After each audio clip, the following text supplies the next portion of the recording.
வணக்கம். கரூரில் நடைபெற்ற துயர சம்பவத்தில் பலியானவர்கள் குடும்பத்திற்கு மாண்புமிகு தமிழ்நாடு முதலமைச்சர் திரு மு.க.ஸ்டாலின் அவர்கள் இரங்கல். இறந்தவர்களின் குடும்பத்தினருக்கு மாண்புமிகு முதலமைச்சரின் நிவாரண நிதியிலிருந்து 10 லட்சம் ரூபாய் வழங்கப்படும். இந்த துயர சம்பவம் குறித்து விசாரணை மேற்கொள்ள ஓய்வு பெற்ற உயர்நீதிமன்ற நீதியரசர் திருமதி அருணா ஜெகதீசன் அவர்கள் தலைமையில் விசாரணை ஆணையம் அமைக்கப்படும். மாண்புமிகு முதலமைச்சர் திரு மு.க.ஸ்டாலின் அவர்கள் அறிவிப்பு.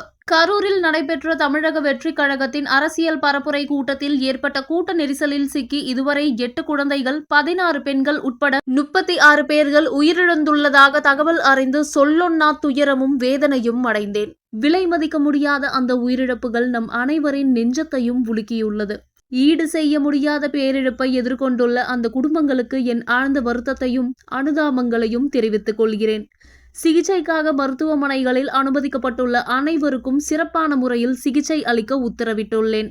மருத்துவ சிகிச்சைக்கான சிறப்பு ஏற்பாடுகளை துரிதப்படுத்த மாண்புமிகு பள்ளி கல்வித்துறை அமைச்சர் மற்றும் மருத்துவ மற்றும் மக்கள் நல்வாழ்வுத்துறை அமைச்சர் ஆகியோரை அனுப்பி வைத்துள்ளேன். மேலும் திருச்சி, சேலம் மற்றும் திண்டுக்கல் மாவட்ட ஆட்சித்தலைவர்கள் மருத்துவ குழுக்களுடன் கரூருக்கு அனுப்பி வைக்கப்பட்டுள்ளனர். இந்த துயரமான சம்பவத்தில் உயிரிழந்தவர்களின் குடும்பங்களுக்கு தலா 10 லட்சம் ரூபாய் முதலமைச்சரின் பொது நிவாரண நிதியிலிருந்து வழங்கிடவும், மருத்துவமனைகளில் தீவிர சிகிச்சை பெற்று வரும் நபர்களுக்கு தலா 1 லட்சம் ரூபாயும் வழங்கிட உத்தரவிட்டுள்ளேன். மேலும் இச்சம்பவம் குறித்து முறையான விசாரணை மேற்கொண்டு அரசுக்கு அறிக்கை அளிக்க ஓய்வு பெற்ற உயர்நீதிமன்ற நீதியரசர் திருமதி அருணா ஜெகதீசன் அவர்கள் தலைமையில் ஒரு நபர் விசாரணை ஆணையம் உடனடியாக அமைக்கப்படும். நான் இன்றிரவே கரூர் சென்று மேற்படி துயர சம்பவத்தில் உயிரிழந்தவர்களின் குடும்பத்தினரை சந்தித்து ஆறுதல் தெரிவிக்கவும், மருத்துவமனையில் சிகிச்சை பெற்று வருபவர்களை சந்திக்கவும் உள்ளேன்.